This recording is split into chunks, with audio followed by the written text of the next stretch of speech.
Alrighty, got a little bit of a trip ahead of us. Let's do a pre-trip. You got 2 tires, that's good. License plates on there, that's asking a lot for this trailer. Of course, you got to do a little jiggle jiggle to get the old lights to come on. I think that one's on. Alrighty, we are making our way across Iowa yet again. We are on our way to Lone Tree, Iowa, which sounds like a place that a Wild West movie would be about. Hopefully we don't have to deal with any gunfighting, but anyway, we are on the way to go look at a project truck, hopefully. It is a 1974 Dodge W250. If it is everything that I hope it is, it'll be coming home with me as my first Dodge truck I've ever owned. So we'll see. The guy said it's got some floor rust, but the body itself's in pretty good shape. I guess we're just going to wait and see. So it is filling the hole of my Suburban. I did sell the, what was that, 1990 Suburban that I had. I just ended up deciding between it being a 1500, not being the right backdoor style, and needed so much rust repair that I'd be better off finding the truck I want if I'm going to put all the work into it to build it into kind of an overlander. So that's the plan. I guess we'll see what this truck's like here in a few minutes. At the next stop sign. I don't know if you can really tell, but looks like that wind turbine there suffered a thermal event. Over here, looks like we got an old Pete hiding out. Bunch of old stuff. Old Kenworth, bullnose Kenworth. Sweet. That's got quite the collection of semis back there. This little old Ford dealership is pretty cool. It's pretty tiny. They got about 10 vehicles on the lot. Maybe 15, but cool old building. We must be getting close. We made it to gravel, so we're about 2 minutes away by GPS to learn if I drove 2 hours for a rusted out pile or what'll hopefully be my next toy.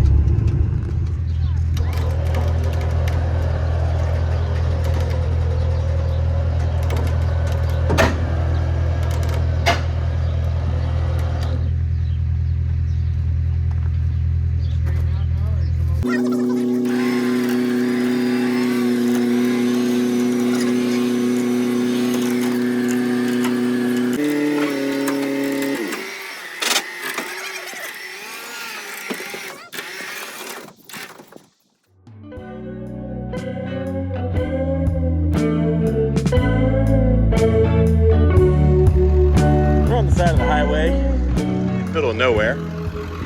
I just picked this sweetheart up from that farm way back there, and I bought a lot of things off Facebook, and with trucks and stuff like that, I really think the minute you lay eyes on it, you know if you're leaving with it or not. You know, really, I try and I only go look at stuff if I know I want it, but this thing is awesome. This thing has so much style to it. So it is a 1974 Dodge Club Cab W250, so 8-lug 4x4. It's sitting on, I think, a 6-inch front lift, 4-inch rear lift, and I have the springs to make it even.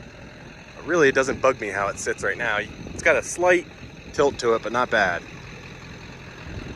It is, I don't even know what you would call this color, like a very weird gold color. It's what I believe a 360 in an automatic. Dana 60, 44 front. It's got some rust, don't worry, it is an Iowa truck. And for what I paid for it, it's about what I expect. This bed's by far the worst of it, and then the underside of the cab. But cab corners and rockers are all savable. Drip rail's all good. Front end's good. Of course, I wish the bed rust wasn't there, but really, that wouldn't be that hard to fix and blend back into this white, I don't think. But I'm not gonna get that far into this truck. This truck is just gonna be clean it up, have some fun, and probably pass it along. Oh, awesome.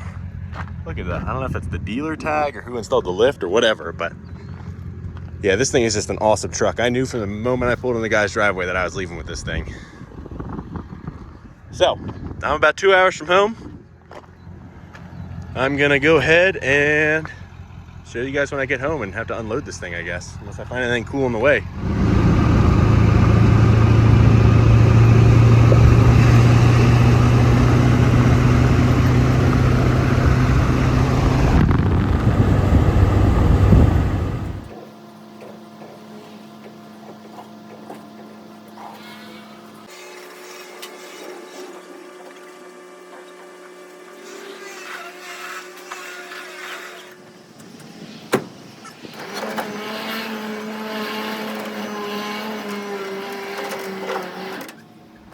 already. Got this thing in its temporary home until it runs again, hopefully. It was not that bad to get on off the trailer, a little wide with these big 33s on it. I guess they're probably 1250s. It's a shame. I was told these are brand new 20 years ago. They don't have that much cracking, but I don't trust 20-year-old tires that well, or 15, whatever. But yeah, this thing is awesome. Probably wait till tomorrow to give you guys the full tour when it's daylight. I'm gonna fiddle with it a little bit here tonight, and then tomorrow we'll see if we can get it fired up. Got my favorite coffee mug out today. So I got home late last night. Not really late, but I was exhausted by the time I did all the driving, and I had been camping all weekend before that. So I was about cooked. So it's Monday morning. I have off work today, and we're gonna see if we can't get this thing fired up. The only thing I did last night was I threw a battery in it just to see what lights came on, which were like 3. And just to check to see if it would crank over. I knew the engine was free because I had tested it when I was there. I put a hand on the belt, my hand. So I wasn't worried about it being seized up, but I just wanted to see if the wiring was all intact to let it crank over, and it seems like it cranks really, really good. So I have some hope for this motor, so let's see what happens. So before we get into trying to get it fired up, I want to give you guys kind of the full tour of the truck because I haven't done it yet. I don't even know if you've seen this side of the truck yet. Like I said yesterday, 74 club cab. I guess it's a W200, not a 250 like I thought. This is my first Dodge I've ever owned, and I'm pumped because I've always wanted one of the club cab Dodges, and I've always loved this tin grill front, I think is what you would call it. So this checks 2 big boxes for my first gen, that's for sure. So I think it's a 6-inch front lift, 4-inch rear. It's on 33s, which are 20 years old. We can't really decide what color this is. We're going to start calling it the Gerber truck, I think, because it looks like Gerber baby formula. I have a hard time deciphering if it's original paint. Looking at it now after it's rained on it, the front seems a little shinier than the cab and everything, so it could have been in a little collision at some point, but nothing I'm worried about. But everything, all the fenders and everything's cut in, so I think this is the original color. Under the hood, we have what I suspect is a 360. Looks like someone's done some bolt-ons. I don't know how far they took it though. It's got headers, a big Holley, MSD, I would assume a full MSD system, but at least an MSD coil. What really blew me away is this truck still has all its AC equipment on it, which is definitely the old style of refrigerant, but maybe I can get that evacuated and refilled with the new stuff. I don't know. It's even got the condenser up here. So all that, all the lines, the heater core has been bypassed, which is really good. I love when stuff hasn't been messed with like that. Under the hood here, I mean, front fenders are in good shape. Everything's intact, so I have some confidence in this engine. It looks like someone painted the block orange at some point, so maybe it did come out. We'll see. Wiring. So last night, like I showed you earlier, there was not very many lights that came on. I think wiring is going to be a big battle on this truck. We had like one headlight, which maybe it's some lights out, I don't know. But nothing to the rear of the truck, so we'll deal with that after we get it running. At least the starter still works. Coming around the side here, I mean, like I said, the front end's in really good shape. The bottom rockers, they're just starting to pimple out. And then the big thing on these trucks is the drip rail.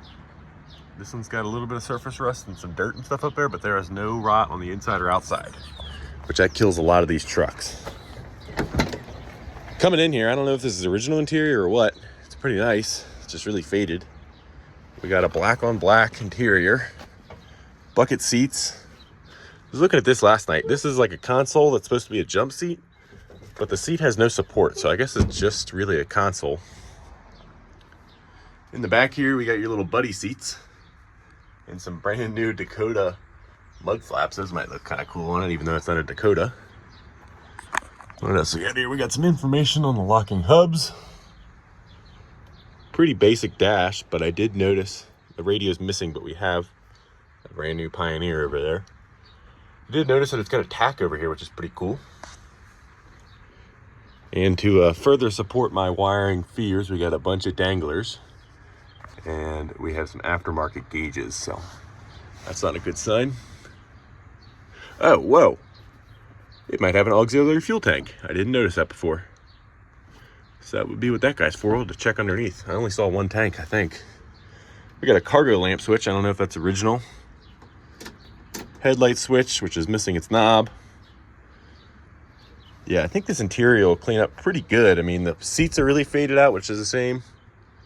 But the carpet and everything's all there, which is good because we've got some holes in the floor. This truck looks pretty good, but it is crusty underneath the cab, which is a shame. So that's kind of the interior view. Coming around the side here, we've got the worst of the bed rust, or the worst of the rust, I'd say. We got a bunch of bubbles here, a little bit back there, which is a real shame. Frame's definitely got some scales. It's been painted over, but I'm not too concerned. Brand new rough country springs in the rear, made in Indonesia. So there's one fuel tank. Let's see if I can find the other. You would think it would be in the back there, but it's not.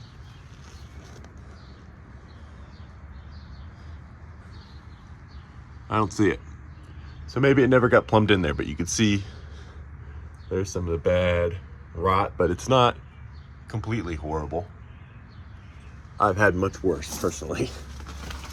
Oh yeah, okay, so here is, it's got two filler necks. I didn't notice that. Yeah, so it must have had a rear tank at some point. Now it doesn't. I don't really need it, so. We got an opening back window. Looks like he threw in some bed steps. Those are the leaf springs to correct the front. Someone did a pretty poor bed liner job back here, but the bed is in really good shape, so. It definitely was used as a truck. You can see a bunch of little dings and dents in the front from all kinds of stuff bumping into it over the years. Coming around back here, the tailgate's in amazing shape. All around the bottom's good. That was one of the first things I checked. This bumper's in really good shape too. We have a missing piece of trim here, a broken piece, I should say. And then looking at the bed here, I don't know what this is, but the bed's like scuffed up. Hoping some polishing can get that out of there. I've never buffed a truck, and this one might be the first one because it's a beautiful truck, but those spots are going to bug me. Anyway, this side's in much better shape with only just a little bit of rust starting right here. A lot of missing paint in little places, which is a shame, but not bad. All around the cab, top of the cab's good shape. The rockers on this side are a little tougher, but I don't think they've been bondoed or anything like that, so it really is what you see, I think. I don't think, does this truck have a glove box? Yeah, it does. Oh. We have a nice little mouse home. Looks like that's the fuse panel. That's kind of cool. Insert key to remove cover. Odd. It's a cool dash design. Gonna have to clean that out later. Looks like there was some paperwork in there. And then looks like some nuts and bolts that I assume go with the either those shocks, which are for the rear, it's missing those, or the springs. There's that Pioneer head unit, because we're gonna have to crank some 80s rock in this baby, that's for sure. Yeah, overall, pretty simple truck, but just wickedly cool.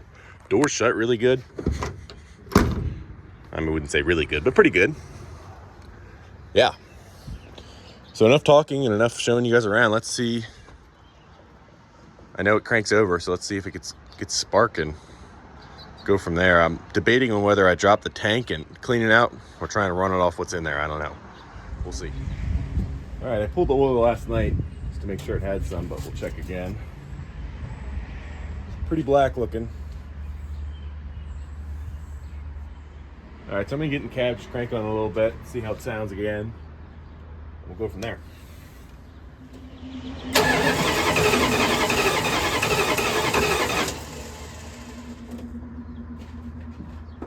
It sounds like it wants to fire. I know, it's probably not actually firing, it's just spinning over really good. That's a really old Odyssey battery. I got that when I got that military decontamination unit pressure washer. The guy threw that in for me because he had thought it was an old battery. He'd pulled it out of his boat. But that was probably 2 years ago now, and that thing still cranks stuff over really fast. All right, so I'm kind of battling in between little rain showers here. We're supposed to have thunderstorms all day, so I figure we'll just skip checking for spark. I pulled the original fuel line off and ran it into that can in case the pump starts working as we're cranking on it. I don't want to pump any bad fuel up into that car because it looks disgusting. We got our remote tank hooked up here, and I got fuel going to it through a filter, and we're just going to see what happens. I don't know. I have a lot of confidence in this truck for some reason.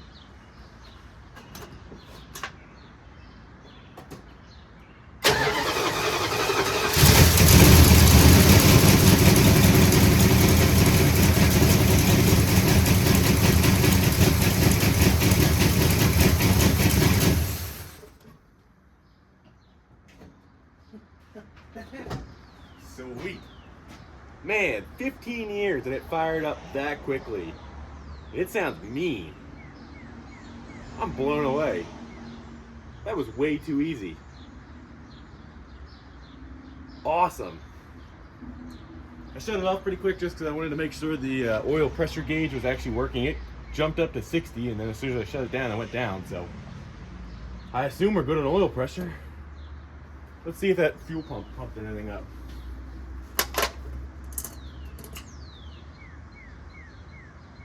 Maybe a tiny bit of really varnished fuel, I can't really tell. Let's fire it up again and listen to it.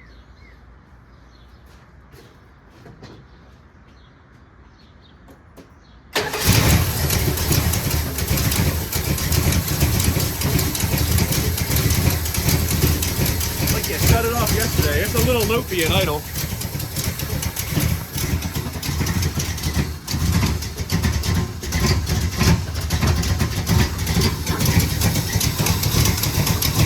Sounds like we got some vacuum leaks and could use a little bit of tuning, but I mean, it's smoking a tiny bit.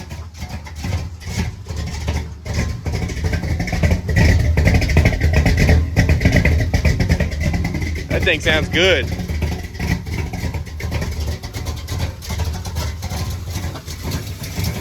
Oh, all right, the fuel pump does in fact work. I should have been a little more cautious.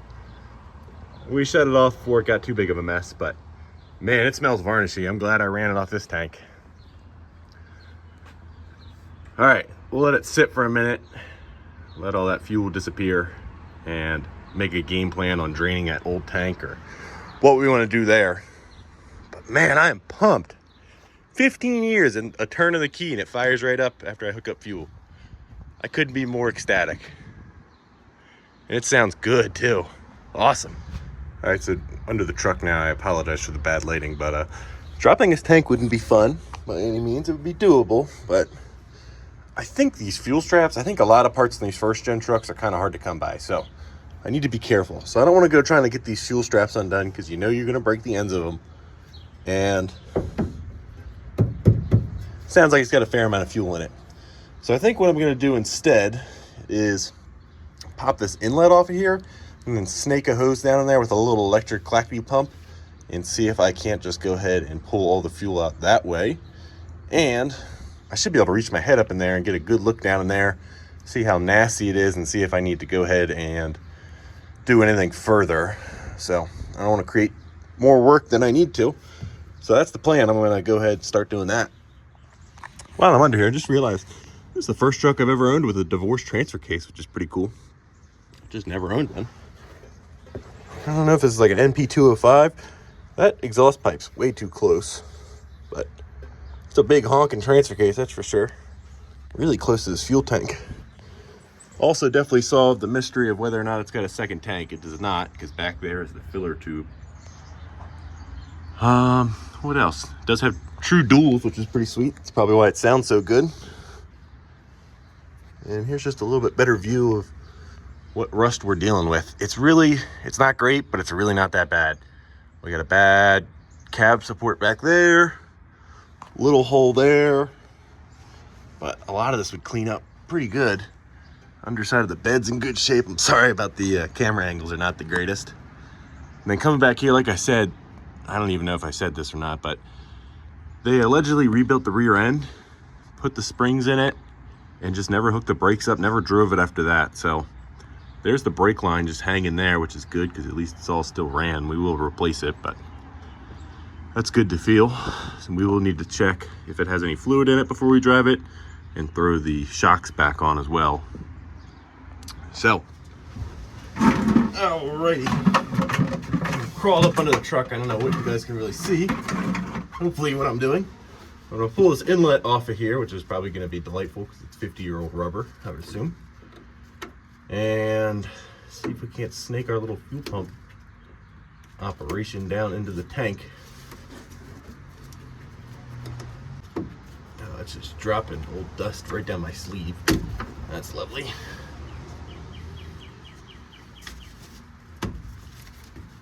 Oh, you know, really? The rubber's still pretty pliable. I'm impressed.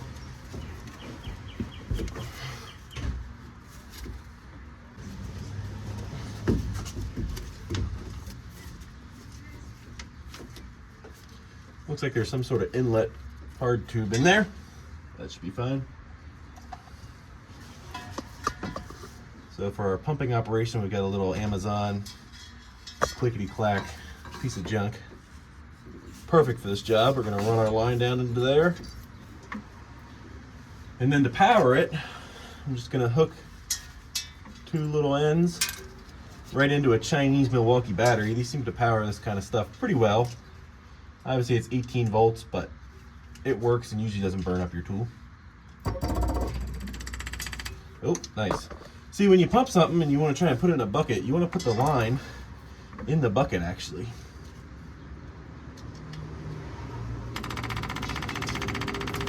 And the way it goes.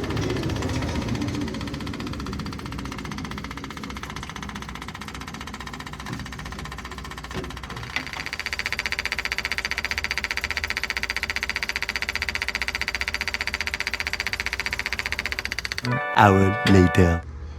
Alrighty, we pumped about 10 gallons of questionable fuel. Smelled pretty varnishy and some of it looked pretty water filled, so good call on getting it out of there, I think. Also removed this fuel contraption. Oh, nice, dumped that on the driveway.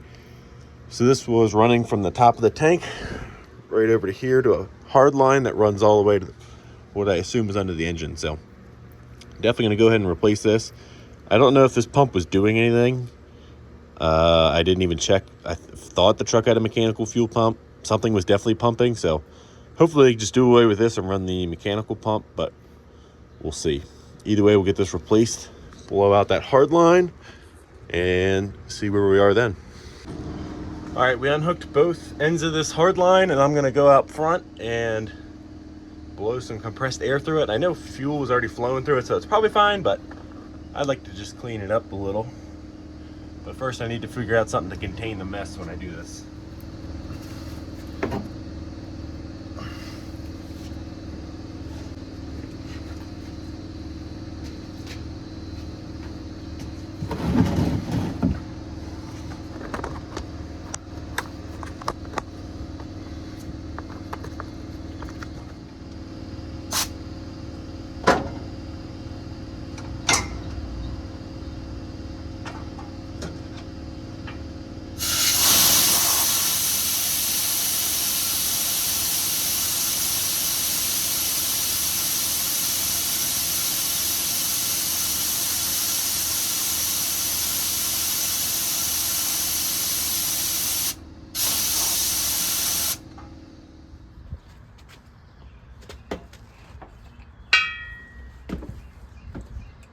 Now Dodge certainly did not make this front fuel line any fun to install.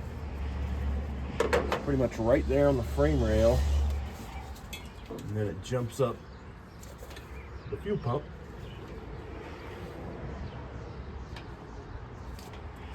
So you guys probably can't see much, so I'm just gonna fight that on and I'll update you when I'm done. Alrighty, so in review here we got 10 gallons of old nasty fuel drained out of it. All new rubber line all the way to the front. Blew out the hard line that was under the cab, which looked pretty good. And new fuel line even up from the fuel pump and all that jazz. Remove that old electric pump because I don't think it was working. Hopefully this mechanical pump's enough. We dumped 5 gallons of fresh gas in it. So let's go ahead and see if it'll run off its own tank.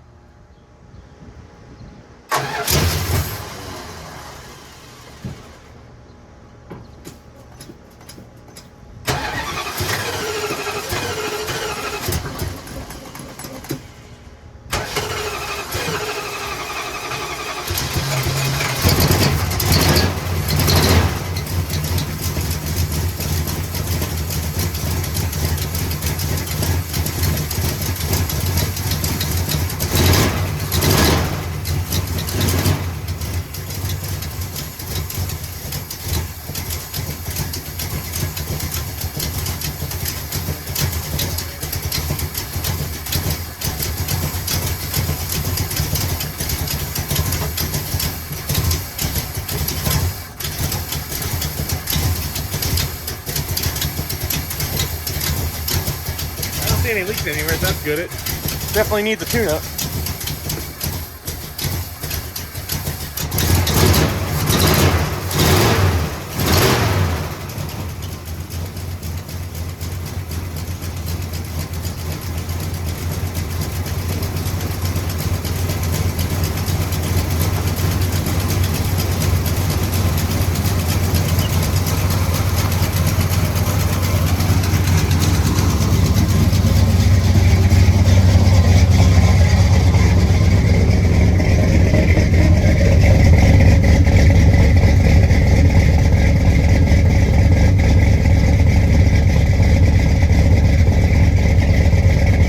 Check that out, even the tack works. Feel bad, my neighbor over here works from home, so I don't want to rev on it too much, and it's a work day. So yeah, we got a good oil pressure. I think it's charging. Tack works. And that gauge might work anyway, I don't know. Fuel gauge, maybe, probably not. It's got a massive exhaust leak, it sounds like. So let's deal with that, but out the back it sounds awesome. What's in here? Oh, nice, just an old razor blade. Thing's a sweetheart.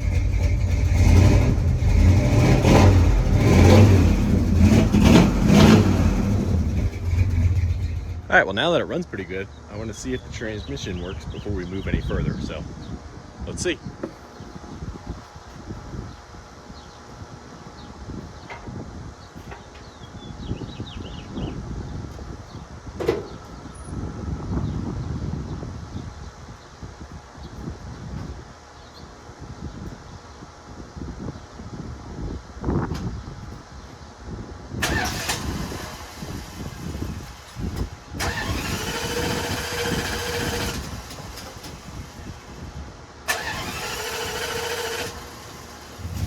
All right, let's see if it'll move forward a little bit.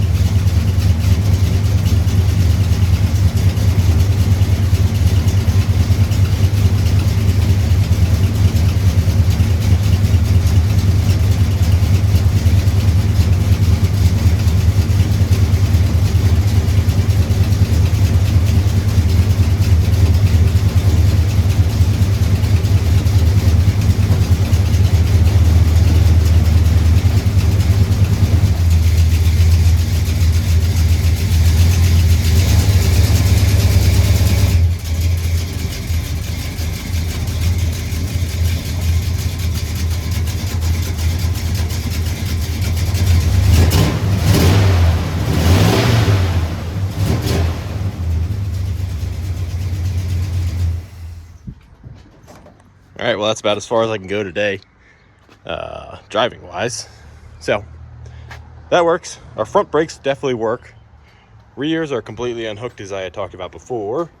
So I think that's what I'm going to dive into next. I'm going to crawl under there, unhook that rubber line, go get a new one, and we'll make some new lines, steel lines to go to each tire. Well, the brake line's out of there. Ran to O'Reilly's to see if they had that rubber hose, and they don't in stock. And also figured out that I broke that steel line that runs all the way to the front. And basically, I just decided that really this truck needs all of the brake lines repaired, in my personal opinion. So O'Reilly's has to take a day to get me those hoses, and I'm waiting for some copper nickel line to come in the mail. So I'm trying to find what else I can work on. I wanted to check out this rear. So first off, I've never seen a differential plug like that. I've just always seen the screw-in style, so that was quite weird. And it is bone dry in here, but it feels evident that haven't pulled the cover off, but looking around in there from what little I can see, you're not gonna be able to see anything, but it looks pretty clean. It's painted up. The guy seemed pretty truthful. He said he had receipts that said this thing was rebuilt, so I'm gonna throw some fluid in it and just give it a shot. I'll listen to it closely when I drive it for the first time and keep an ear out in case anything sounds wrong, but no reason to break this gasket or anything like that. So we'll throw some fluid in this, and maybe today, since I'm waiting on brake parts, we'll see if we can keep the shocks in back here. That exhaust also needs a little bit of welding. I don't know if that'll be before the first drive though, so.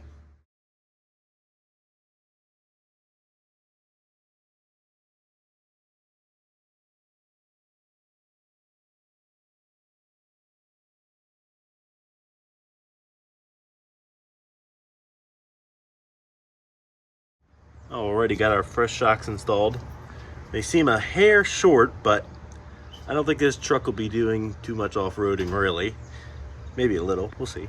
So, I think those would work for now. Either way, they're free. I gotta order some gear oil because I don't have any. Like I said, the thing's bone dry. And thankfully, my girlfriend offered to vacuum out the interior. So I'm gonna set you guys up for a time lapse and we'll see how that turns out. It's a shame, it's faded out really bad. Some areas are still very black, like the carpet, but it'll do a lot of good just to get all this little gunk out. So, see how it turns out.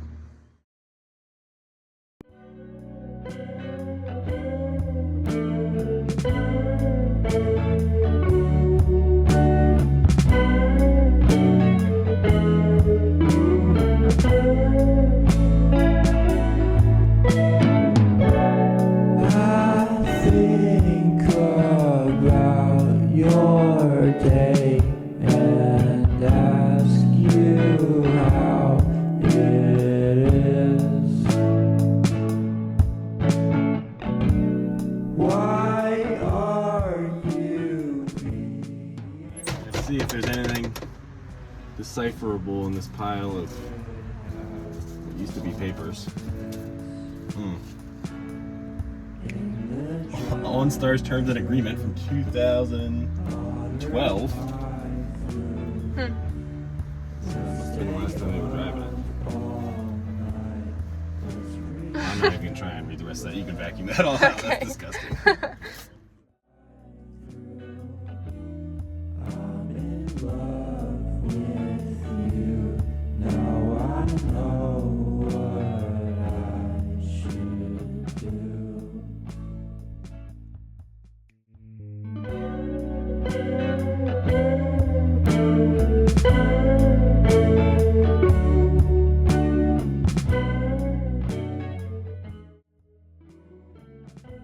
So while Madeline finished up this very thankless task of cleaning out the back of this thing, I went ahead and did the easy stuff like crawl underneath and do an oil change.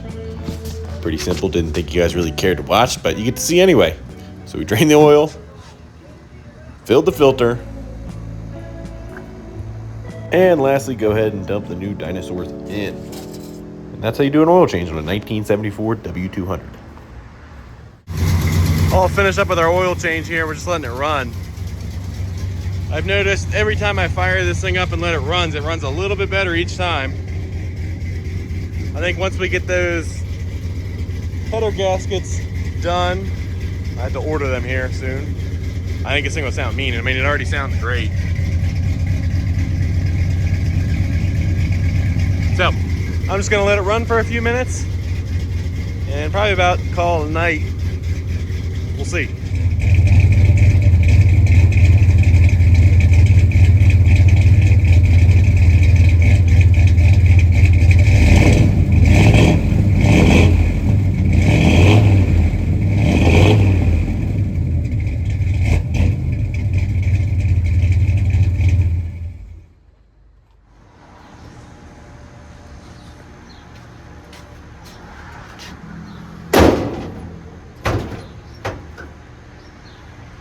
Alright, I think that's going to do it for today's video.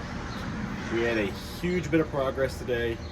I did find a insurance card in the glove box that said this thing was last insured in 2011.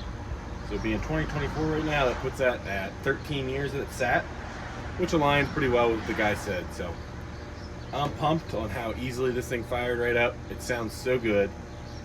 I think it's going to be a good truck for me.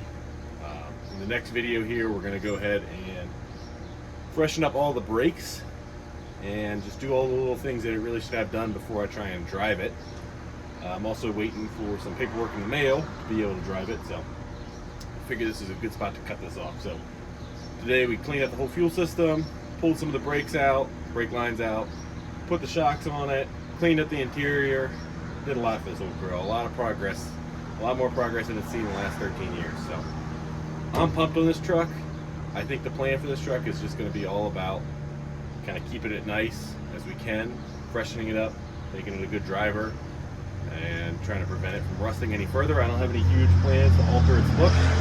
The only two things I may do, and I'm not set on this at all, I may try and find a 70s chrome roll bar for the back, throw some KC lights on to really give it that 80s 4x4 truck look. And maybe, I don't really want to take this bumper off, but if I come across the right chrome Warren winch bumper to hold like an 8274 or Bellevue, I have both of those in the garage, I might throw that on as well. But this truck will probably never need to have a winch on it, really. Who knows? I say that now, but yeah. So that's the plan for this truck, is just keep it as is. It's already got plenty of style. So hope you guys like this video. Please consider liking and subscribing. I will be doing a lot more video on this truck. The next video should be coming out about a week from when you see this, on when we hopefully put it on the road, as long as everything goes well. And then from there, we'll just be cleaning it up and keeping it nice and having some fun with it. So thank you guys for watching. Have a good one.